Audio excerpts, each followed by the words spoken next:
Muy bien, ahora sí, los vuelvo a saludar, muy buenas noches y queremos agradecer con mi esposa, con Sandra, por el tiempo que pasamos aquí, disfrutamos mucho de la comunión, del cariño que siempre nos brindan, por eso nos cuesta tanto volver, ¿no? Cada vez, pero bueno, hacemos el sacrificio, nada, disfrutamos mucho de estar acá, realmente les queremos mucho y siempre nos agradecemos a Dios por la obra que está haciendo en este lugar, porque cada vez que venimos vemos personas nuevas y vemos cómo la gracia de Dios sigue salvando vidas. Y damos gracias a Dios por eso. Y oramos que Dios siga bendiciendo su obra en este lugar para poder seguir dando luz en medio de las tinieblas que hay en todo lugar. Vamos a estar estudiando un libro de la Biblia. Queremos estudiar un libro en forma completa hoy. Claro, no va a ser un libro muy grande por causa del tiempo, pero vamos a estudiar un profeta, el profeta Habacuc. Les voy a dar un buen tiempo para que lo encuentren. Está por ahí, perdido, pero si querés que te dé una ayudita, muy fácil, porque está justamente detrás de Nahum, y Nahum lo conocen todos, entonces encontrás Nahum atrás. Si querés otra ayuda, está justo antes de Sofonías. Ahí ya está, con eso ya. Habacuc. Muy bien, vamos a ver todo el libro, un poquito rápido, pero vamos a ver porque hay un mensaje muy actual que tiene este profeta Habacuc. Muy actual, vamos a ver. Lo llamamos así, de la queja a la adoración. Este libro marca un cambio en la vida del profeta, una transformación de la queja a la adoración. ¿Por qué? Bueno, en el capítulo 1, uno lo ve a Habacuc así, quejándose. Yo me lo imagino como en este gráfico, ahí parado, ahí en alto, protestando, quejándose delante de Dios. En el capítulo 2 lo vemos sentado. Quizás está aprendiendo, está escuchando la lección que Dios tiene para él. Y entonces cuando llega en el capítulo 3, lo vemos adorando. Ahí se postra Habacuc y cae en adoración a Dios. Ahora, ¿qué pasó? ¿Qué fue la lección, lo que Dios le mostró como para que ese hombre que se estaba quejando y protestando, de pronto se arrodille delante del Señor para adorarle? Vamos a ver, entonces, en primer lugar, la queja. La queja, Habacuc capítulo 1, versículo 2, dice: ¿hasta cuándo, oh Jehová, clamaré y no oirás? Y daré voces a ti a causa de la violencia y no salvarás. Aquí comienza la queja. La queja, en primer lugar, comienza con esta expresión: ¿hasta cuándo? ¿Hasta cuándo voy a seguir clamando? ¿Cuántas veces nos parece que Dios no escucha la oración? Y que clamamos y no hay respuesta. Y entonces surge del corazón esa expresión, esa pregunta: Señor, ¿hasta cuándo? ¿Hasta cuándo voy a soportar esto? ¿Hasta cuándo voy a seguir así? ¿Hasta cuándo voy a seguir clamando y parece que el cielo está en silencio? Y entonces tenemos que entender que el problema de Habacuc estaba con los tiempos de Dios. Los tiempos de Dios no eran los mismos que él quería. Él quería una respuesta ahora. Yo me acuerdo de nuestra hijita cuando era muy chiquitita y quería algo, decía ahora mismo. Ella no quería esperar, ahora mismo. Y a veces nos cuesta, ¿no? ¿Cómo nos cuesta los tiempos de espera? Pero Dios tiene un propósito en esos tiempos. Y acá en este caso, el profeta no estaba de acuerdo con los tiempos de Dios. No es el único. Fíjate en el Salmo 6, dice: mi alma también está muy turbada. Y tú, Jehová, ¿hasta cuándo? ¿Hasta cuándo? Aquí es David, no es Habacuc, pero la queja es la misma. ¿Hasta cuándo? Fíjense otro más. ¿Hasta cuándo, oh Jehová, me olvidarás para siempre? ¿Hasta cuándo esconderás tu rostro de mí? ¿Hasta cuándo? Parece que es común, ¿no es cierto? Que es común esta expresión, ¿hasta cuándo? Dice: mas yo en ti confío, Jehová. Digo, tú eres mi Dios, en tu mano están mis tiempos. En tu mano están mis tiempos. Y parece que aquí el salmista aprendió la lección, ¿no? Quizás no son mis tiempos, son los tiempos de Dios. Él va a responder en su tiempo. Cuando sea el momento adecuado. ¿Hasta cuándo? Esa es la primera expresión, pero no fue la única queja del profeta. Después él cambia la pregunta. Ahora no dice hasta cuándo. Ahora, ¿qué pregunta? ¿Por qué? ¿Por qué? ¿Por qué me haces ver iniquidad y haces que vea molestia? ¿Por qué? ¿Por qué me haces ver iniquidad? Ahora viene, cambia la queja. Ahora se queja en cuanto a los motivos de Dios. No está de acuerdo con los motivos de Dios. ¿Por qué, Señor, me pasa esto? ¿Cuál es tu motivo? Ahí había otra queja, ahí en el versículo 14. ¿Por qué ves a los menospreciadores y callas cuando destruye el impío al más justo que él? Y haces que sean los hombres como los peces del mar, como reptiles que no tienen quien los gobierne. Él sigue preguntándole cosas a Dios. ¿Por qué, Dios? ¿Por qué no haces nada? ¿Y por qué permites que los hombres sean como los peces del mar? A ver, la expresión nos lleva a este concepto de la ley del mar. ¿Qué es la ley del mar? El más grande se come al más chico. Y entonces él dice, no puede ser, ¿por qué permites esto? Claro, Dios había dicho que iba a mandar a los caldeos. Los caldeos era una nación cruel, una nación que arrasaba con todo lo que había a su paso. Y esto le molestó mucho a Habacuc. Dice, no puede ser que tú seas como tan injusto. No es justo esto, de que el más grande se coma al más chico. No me parece justo. Habacuc se queja acá porque no está de acuerdo con los métodos de Dios. Con los métodos de Dios. Él dice, Señor, no estoy de acuerdo que uses a los caldeos. Yo quería que tú intervengas, yo quería que tú hagas justicia, pero no me parece que esto es muy justo. Después de todo, ellos son más pecadores que nosotros. No es justo. Miren, las quejas de Habacuc en realidad revelan las quejas que muchas veces hay en nuestro interior y que quizás muchas veces no nos animamos a decirlas, a expresarlas. Pero muchas veces en el corazón están las mismas preguntas que estaban en el corazón de Habacuc. ¿Por qué? ¿Por qué? ¿Por qué tengo que pasar por esto? ¿Por qué tienes que permitir esto en la vida? No nos gustan los métodos que Dios tiene para obrar en nuestra vida.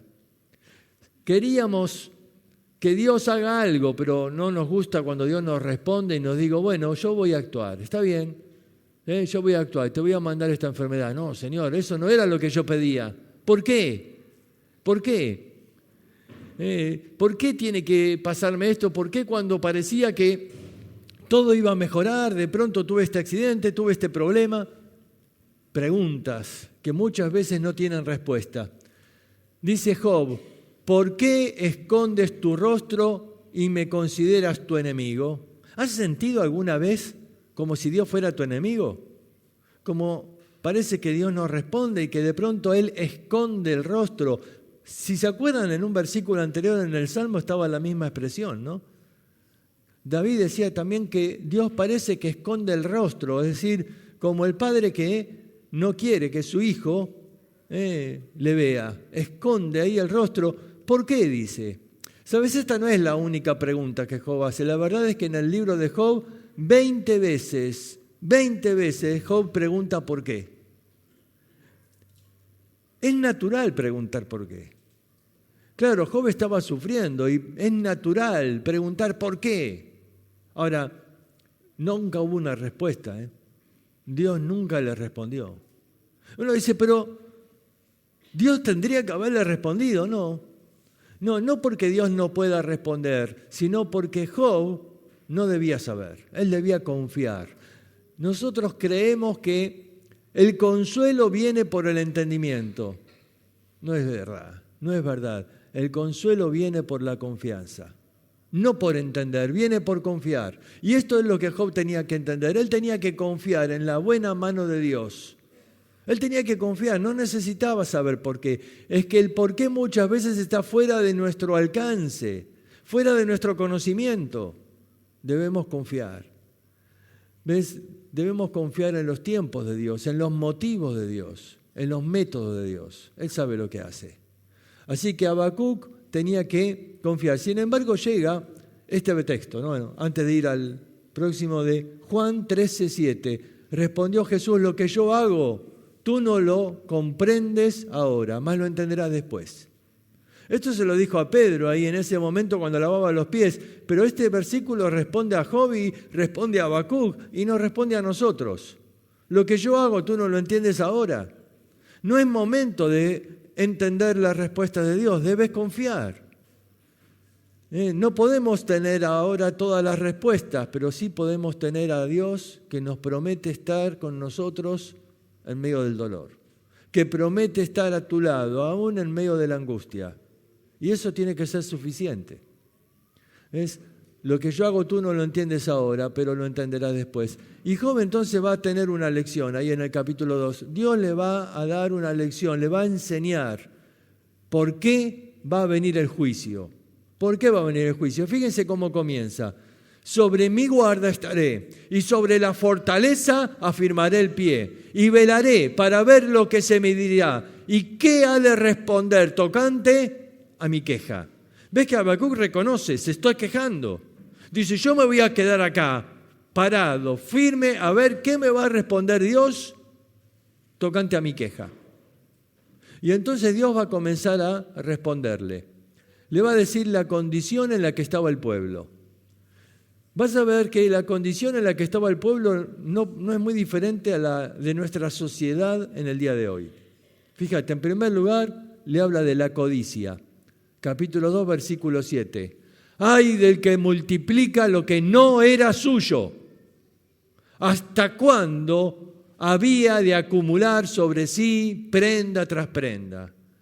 ¡Ay del que multiplica lo que no era suyo! Hoy vemos tanta codicia, ¿no? Tanta gente que multiplica el dinero que ha robado, que no era suyo, y amontona prenda sobre prenda, y no le importa que otros estén sufriendo y mueran de frío. Ellos acumulan. El problema de la codicia es un problema de todos los tiempos. Aún en los últimos tiempos, Pablo dice que en los últimos tiempos habrá hombres que van a ser avaros. La palabra ahí es amadores del dinero. Y el amor al dinero, dice en 1 Timoteo 6, es raíz de todos los males. El problema de la codicia. Dice después, versículo 9, ay del que codicia injusta ganancia para su casa. Ay del que codicia de injusta ganancia para su casa. ¿Sabes? Las riquezas, dice Proverbios, que vienen rápido, al final no son bendecidas. Al final no son bendecidas. A veces soñamos, ¿no? Si me ganara la lotería, ahí se acabarían los problemas. ¿Estás seguro de lo que dices? ¿Se acabarían los problemas o empezarían otros problemas? Yo me acuerdo hace unos años, un hombre en Córdoba ganó. No sé si se acuerdan de la historia. Ganó creo que fue el loto, uno de estas, ¿no? El Kini. Él dijo, ya está, me salvé para toda la vida.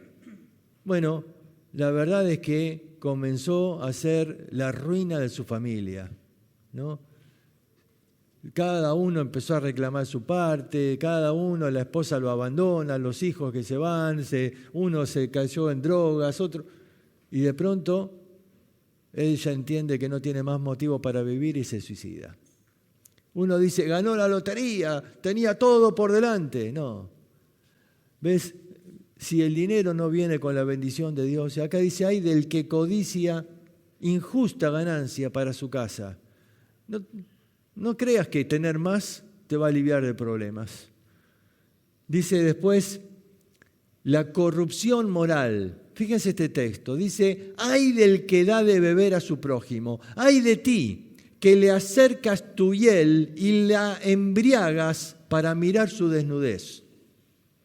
Mira, nosotros hoy estamos con un veneno que invadió nuestra sociedad, la de la pornografía.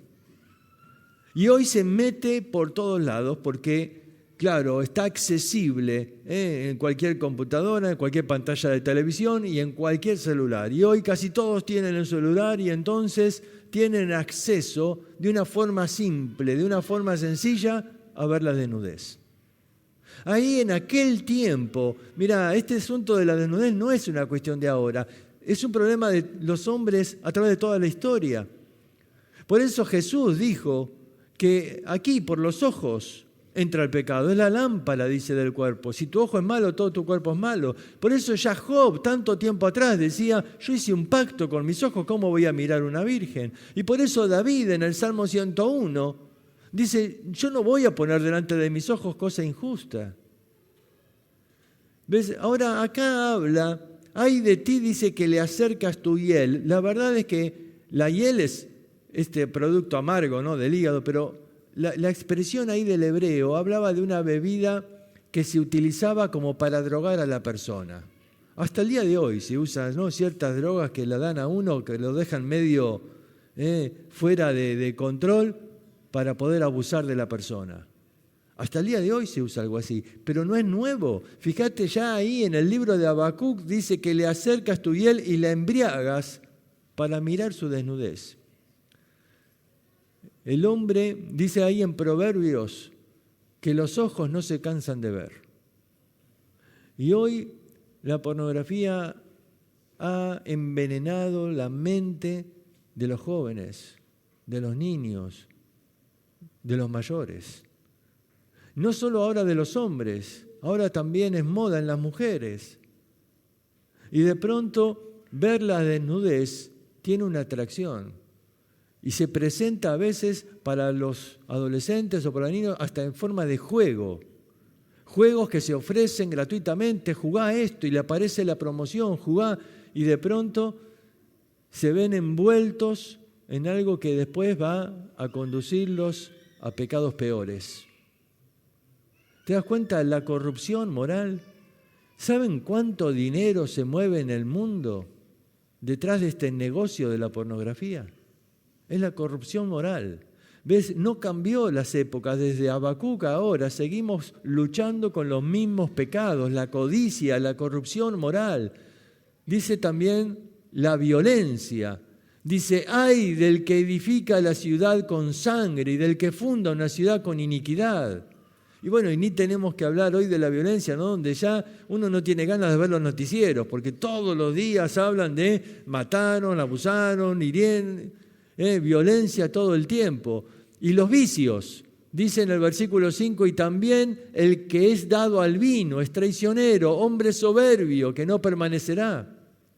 Y hoy los vicios se han multiplicado, no solo es el alcohol, son las drogas, el tabaco, y contamina y saca al hombre fuera de sí. Y la idolatría, dice en el versículo 18 y 19, ¿de qué sirve la escultura que esculpió el que la hizo?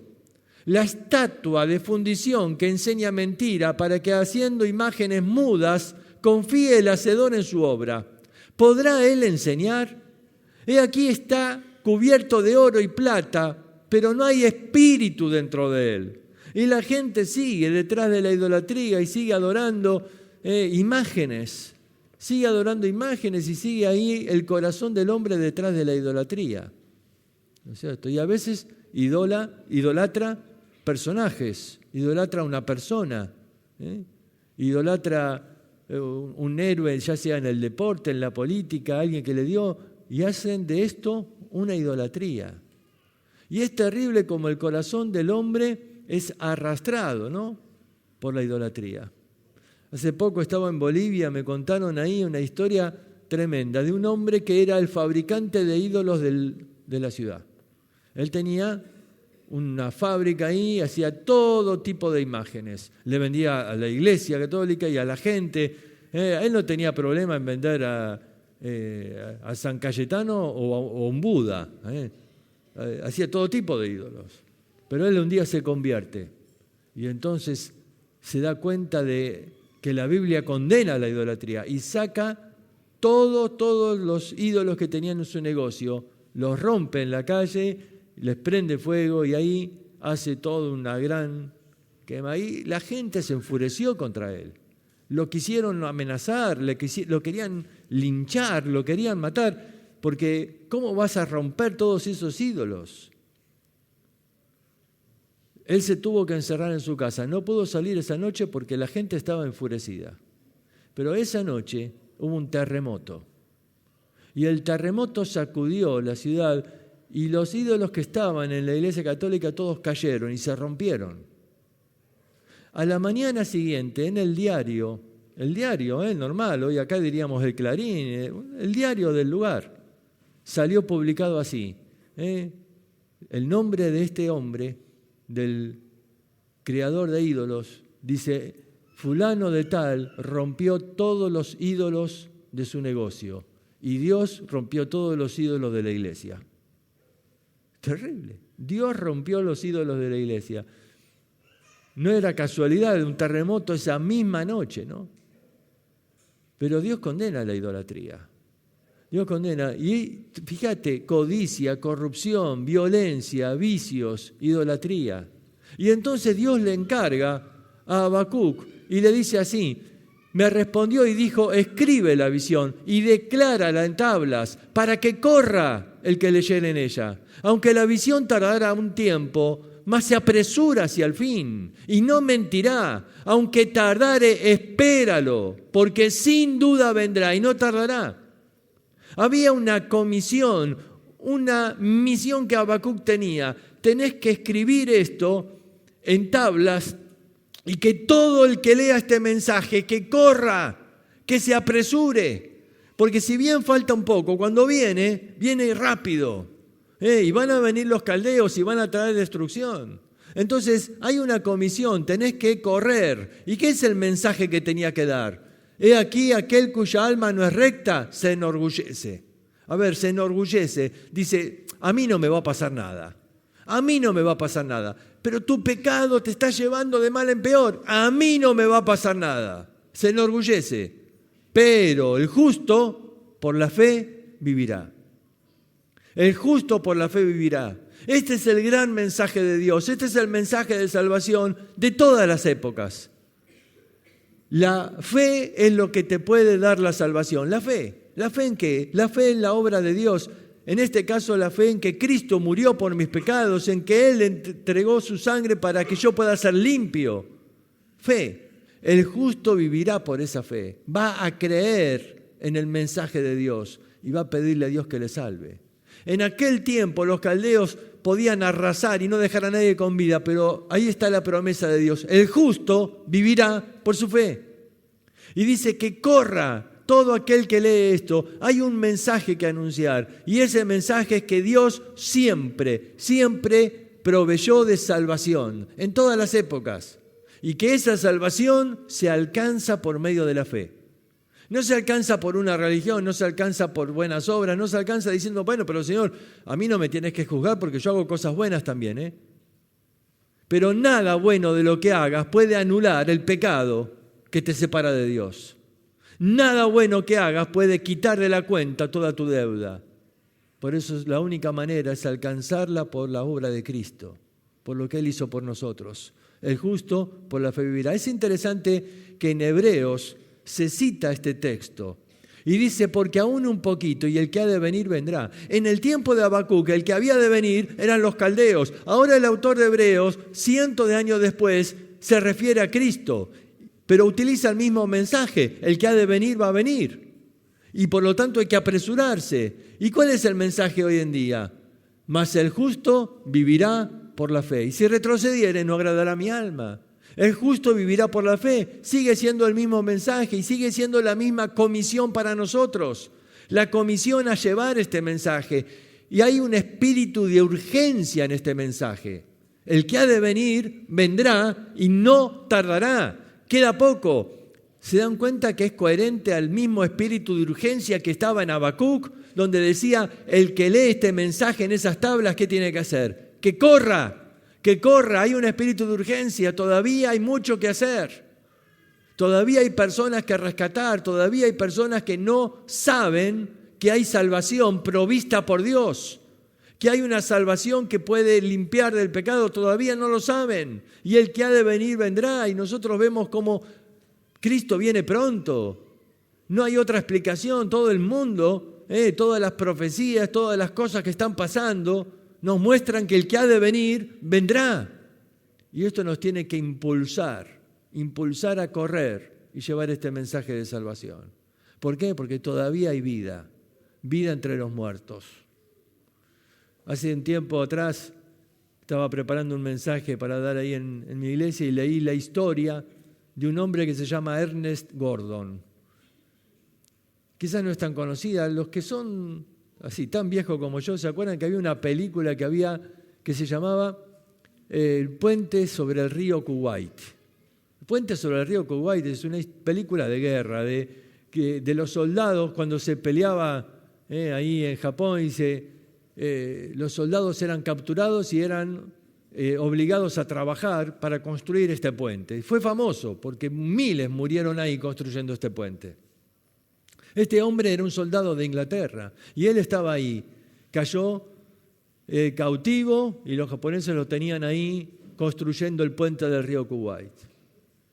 Pero dice que en un momento la enfermedad, la malaria, empezó a matar a cientos. Y él dice, estaba ahí, éramos maltratados, débiles, nos daban muy poco de comer. Y de pronto, entonces en esas condiciones, empezamos a enfermar. Y eran tantos que los japoneses cuando te miraban y decían, este ya está muerto, los tiraban a un pozo para hacer una sepultura común. Y después de que se llenaba, tapaban ahí el pozo. Y un día, dice, era un día frío, helado. Yo me sentía tan débil, enfermo, y caí. No podía moverme, no tenía fuerzas para mover ni un músculo.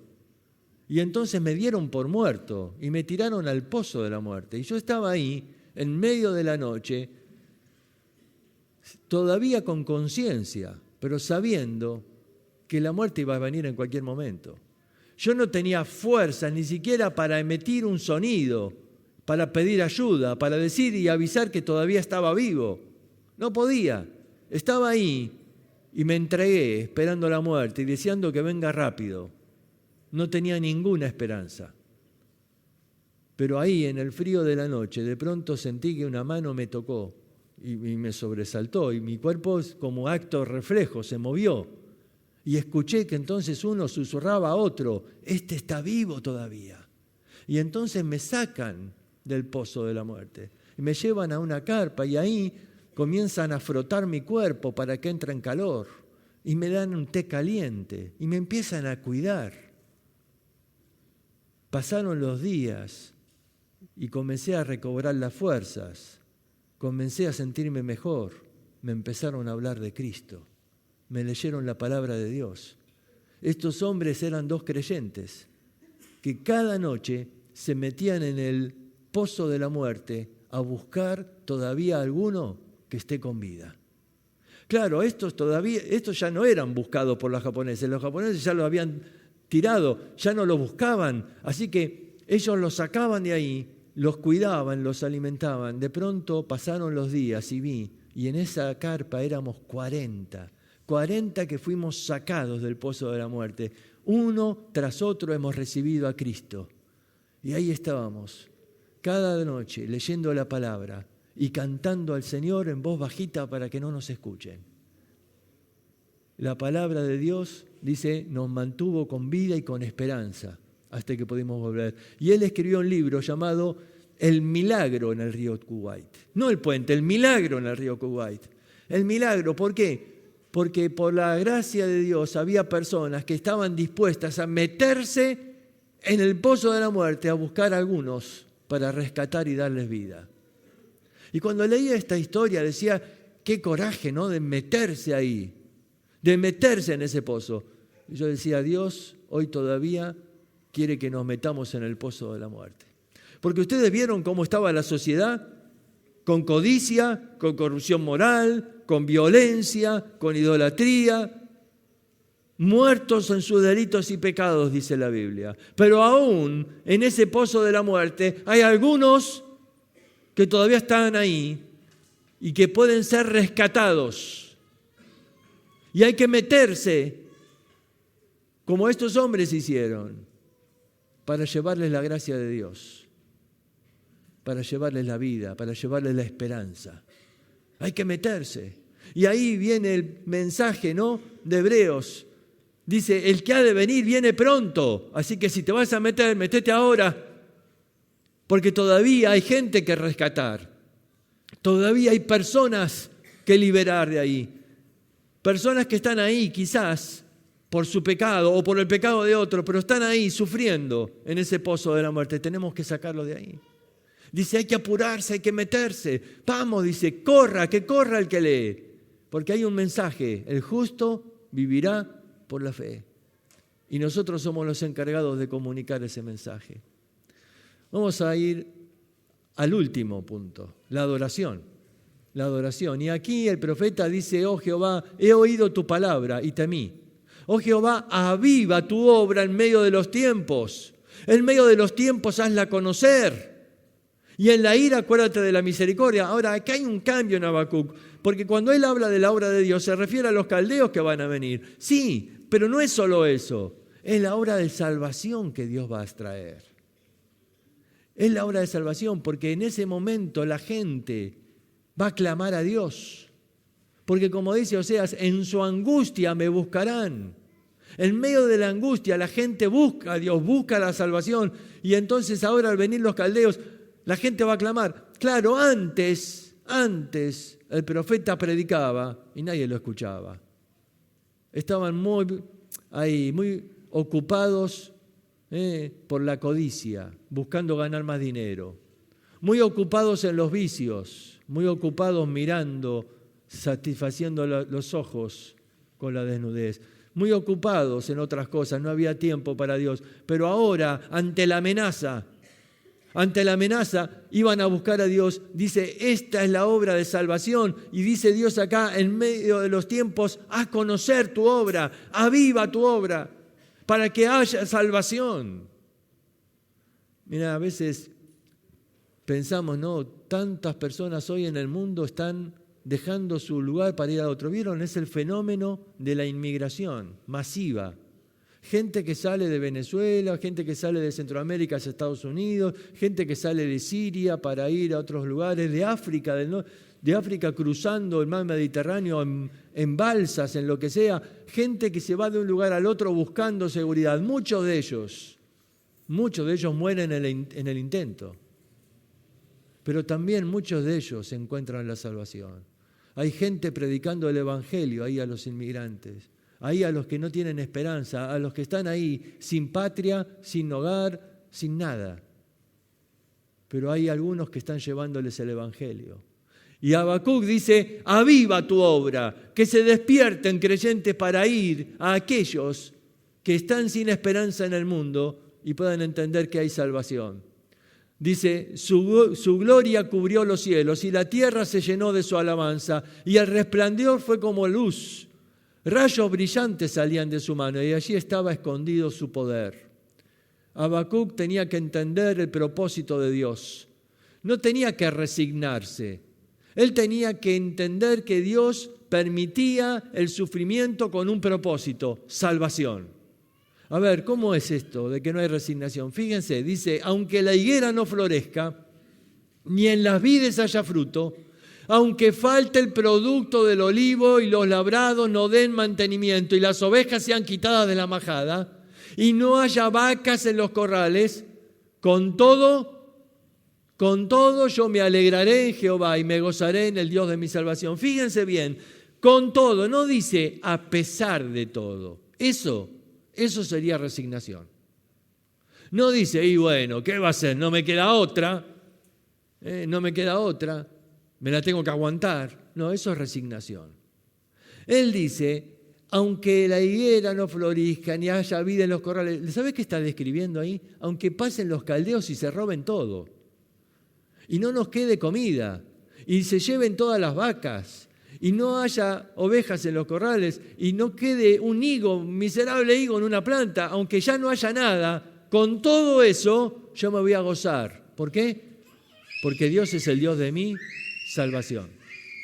El Dios de mi salvación. Mira, tú puedes escribir tu propia versión de este versículo.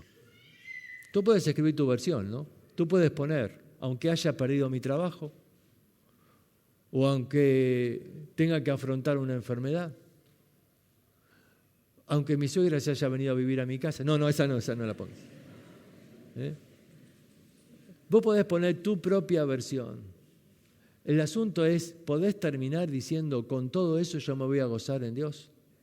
Porque Él es el Dios de mi salvación. Porque Dios no quiere resignación, Él quiere que entendamos que Dios tiene un propósito por el cual Él permite esas cosas en nuestra vida. Él quiere trabajar en nosotros. Dice, Jehová el Señor es mi fortaleza, el cual hace mis pies como de ciervas, y en mis alturas me hace andar.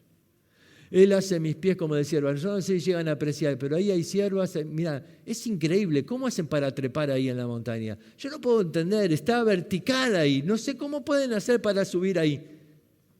Dios les da la habilidad de subir porque ahí pueden encontrar protección.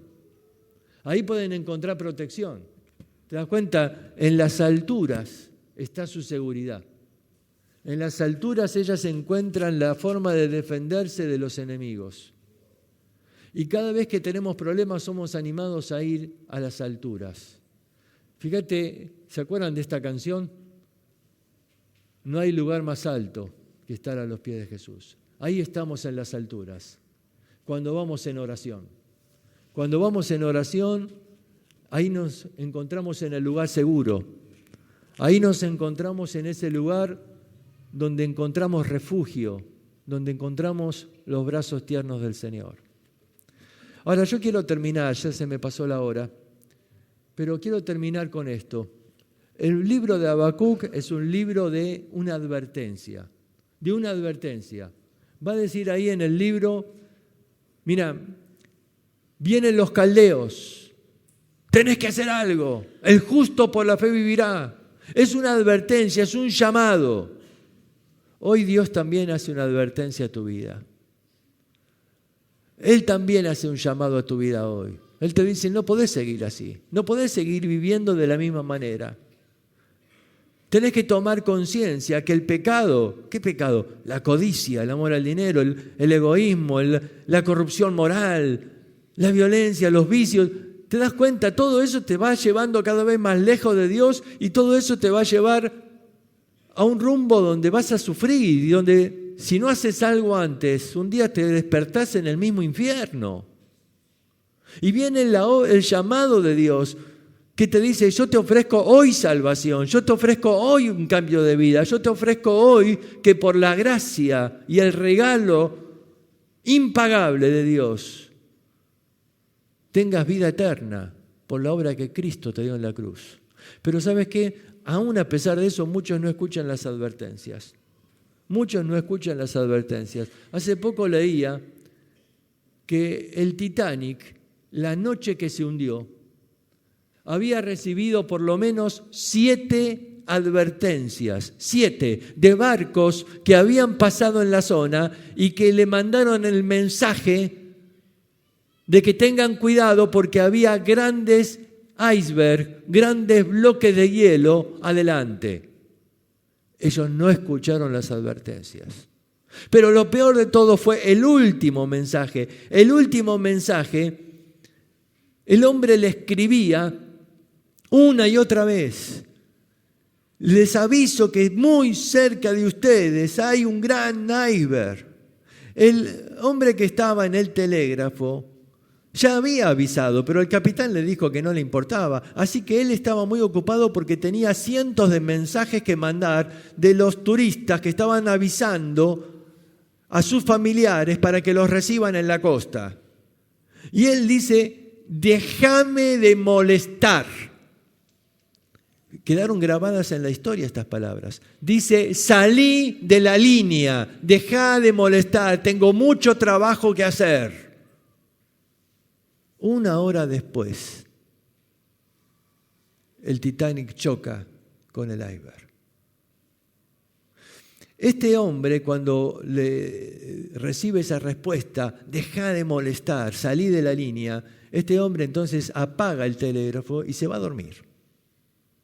Cuando chocan, el capitán le dice a este hombre de comunicaciones, trata de comunicarte con ese barco que estaba cerca porque vamos a necesitar ayuda.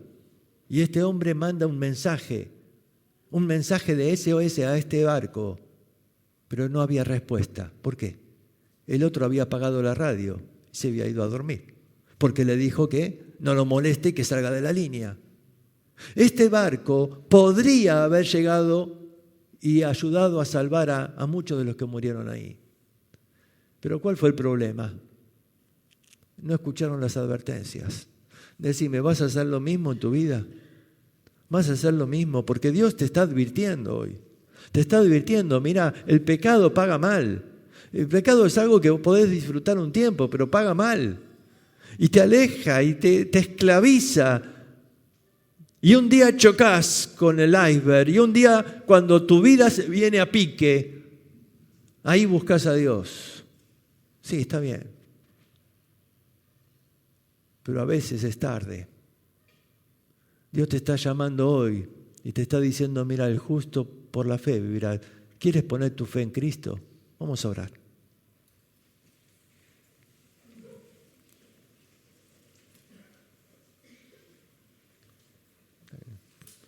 Vamos a orar y ahí yo te pido que en tu corazón hables con Dios.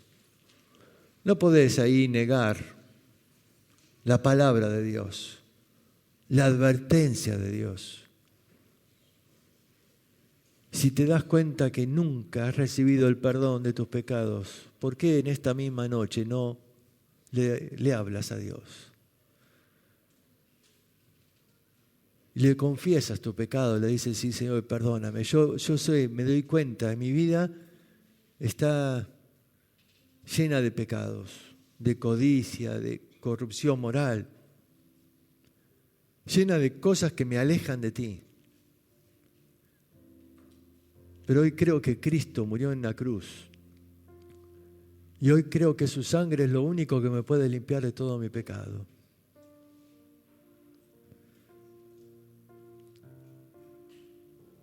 ¿Estás ahí hablando con Dios? Él está esperando tu respuesta. ¿Qué le vas a decir? Dile así, ahí en tu corazón, dile a Dios, yo quiero que seas mi Salvador. Yo quiero que entres en mi corazón y me limpies, y me salves. Yo quiero hoy ser tu hijo. Hoy yo creo en Cristo. Sálvame, Señor. Me gustaría saber, si oraste así y nunca lo hiciste antes, ahí donde estás, levantá tu mano en alto. Me gustaría terminar orando por ti. Ahí donde estás, levantá tu mano en alto. Sí, Dios les bendiga. ¿Quién más? ¿Alguien más así? Sí, Dios te bendiga ahí atrás. ¿Quién más? Ahí donde estás, levanta tu mano. Queremos orar por ti. Queremos, después al terminar, darte un abrazo. Decirte bienvenido a la familia de Dios. Animarte y a orar contigo y agradecer a Dios juntos, porque es tu Salvador. ¿Alguien más así? Levanta tu mano en alto. Sí, Dios lo bendiga, Señor. Dios lo bendiga. Sí, Dios la bendiga. Señor, gracias te damos por tu palabra y rogamos, Señor, que tú bendigas a estas personas que han expresado su fe, levantando su mano. Han expresado el deseo de que tú les perdones, que tú obres en sus vidas, que tú les salves. Y yo te ruego por ellos, Señor, que hoy puedan dormir disfrutando de la paz, de saber que sus pecados han sido borrados y que ahora van rumbo al cielo. Y rogamos que si alguien más todavía está luchando con esa decisión, que tú obres para que se vaya de aquí con Cristo en el corazón. Gracias por tu palabra. Señor, rogamos que nos ayudes a correr para rescatar todavía a cuantos podamos, sabiendo que tú, Señor, nos das en tu gracia todavía el tiempo para poder salvar a uno más. Te lo pedimos en el nombre de Cristo Jesús. Amén.